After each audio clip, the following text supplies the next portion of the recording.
Hey guys, welcome to Grills and Stuff. This is a new channel I just created. I wouldn't consider myself a content creator just yet, but you got to start somewhere, right?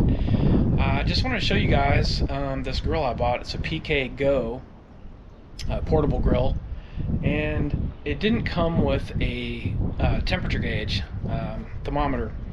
And although it does have, if you look on the back here, it's got a place where you can actually enter a probe, which is nice. I don't really see myself doing long cooks on this. This is mainly a kind of a burgers and steak, maybe chicken, sausage stuff. I'm not going to do slow cooks on this because I've got other tools for that, and I've got some more in the garage. Anyway, so this guy can also be used, real quick, I'll just tell you, it can be used as two grills too. Hibachi, you can actually take this lid off, and it came with, well, I can't do it with one hand, but it came with two grill grates and two charcoal grates, so you can actually take this off, and it has a stand you sit it on, and you can put the grates in here and use this as two different hibachi. Of course, it doesn't have a lid, but it's kind of convenient if you were, took it somewhere.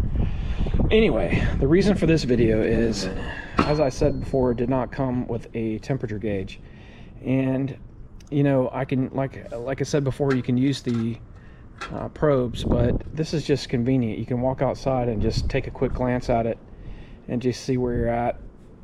Plus, I think it looks cool, and that's, important. So anyway, I probably should have shown you the grill before I put the thermometer on, or temperature gauge, or whatever we're going to call it, and but I didn't. So anyway, it just occurred to me that there are really no videos out there. I think there might be one, but it's in a different language, that shows people doing this. And I'll put a link to the actual temperature gauge that I bought. This one had really good reviews. I also liked the way it looks. It just kind of fits the color scheme of the grill. There's not a whole lot of flashy colors on it. It's mostly silver and black. Does have some little areas where it tells you the temperature, where the like the smoke zone is, and the roasting zone and searing zone and whatnot. Anyway, I just thought this one looked cool. It's kind of big, but it still, I think, fits okay. Looks pretty good. So anyway, I'm going to show you kind of what I did. It's super simple, and like I said, I'll put a link to the temperature gauge that I bought from Amazon. It was cheap. I think it was like 25 bucks or 20 bucks, and it had really good reviews, and I just like the way it looks. Anyway, check it out. Okay, so basically what I did was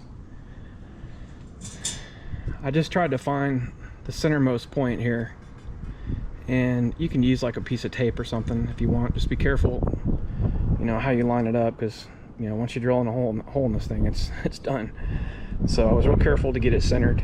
And another good idea to use is to use a center punch. This will just put a little dent. You just get like a little hammer, find your center place, and pop like a little dent in there. Because what can happen is, when you're using these drill bits, especially on a curved surface, as soon as you start drilling, it'll just go off on its own. It'll just spin out of there, go off course, and then you got a big mess. So if you just get a little center punch and just get a little indentation in there, then you can give yourself a groove for that drill bit to sit in, so that it doesn't go wandering off. So what I did was, I did this in steps. I found that these black oxide drill bits work really well. They weren't particularly expensive or anything. I just happened to have a set that had some in it. So the first few holes that I drilled just went right through, no problem. I mean, I guess you could use, if you had a good enough drill, you could probably just use, one single drill bit. I just didn't want to take the chance of messing anything up, so I did it in steps. I did, a smaller drill bit, then a little bit bigger, a little bit bigger. I ended up using 4 drill bits total to get the job done for this particular thermometer. Now, depending on the one that you pick, you may not need, you know, a hole as big as I made, but mine had threads on it. It was a 3 3/4 inch probe, and it had some pretty thick threads on it, not ridiculously thick, but it did have to fit through that hole. The other thing I did was I wanted to make sure that the size of this was not going to kind of cover up the PK, you know, where it says PK. And also I kept in mind that, yeah, I might switch it out, the temperature gauge at some point for a different one. So I tried to be mindful of those things as I drilled, you know, decided on a location for the hole. Real quick, I'll just tell you about this gauge. It's pretty nice looking, I think.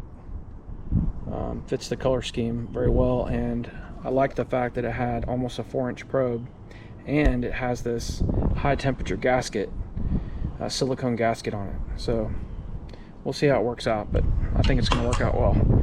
All right, so that was pretty much it. One thing I would say, if you guys decide to do this, don't be a dummy like me. Be mindful of the metal shavings. So they went everywhere, and mainly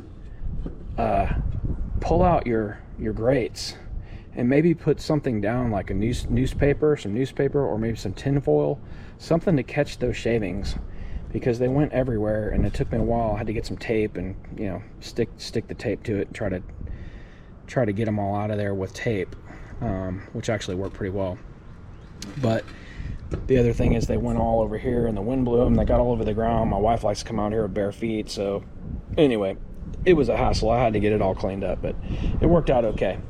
Anyway, so just be mindful of the metal shavings when you're doing this. Put something down to catch them on the inside. Get your grates out of there, and maybe put something down underneath the grill as well, just to catch all those shavings.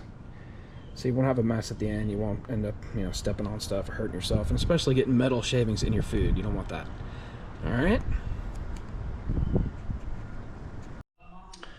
All right, let's check out our progress here. See it in action. See, you can actually read it from inside here. If I really wanted to, I could just glance, you know, out the window and see what the temperature's doing. I don't have to get online on my phone or, you know, walk out there. However, let's walk out. Check it out. So, yeah, it looks good. I think it looks sexy. So I'm happy with it. Very convenient. Let's see what we got going here. Oh yeah, a little hamburger action. Get these guys flipped.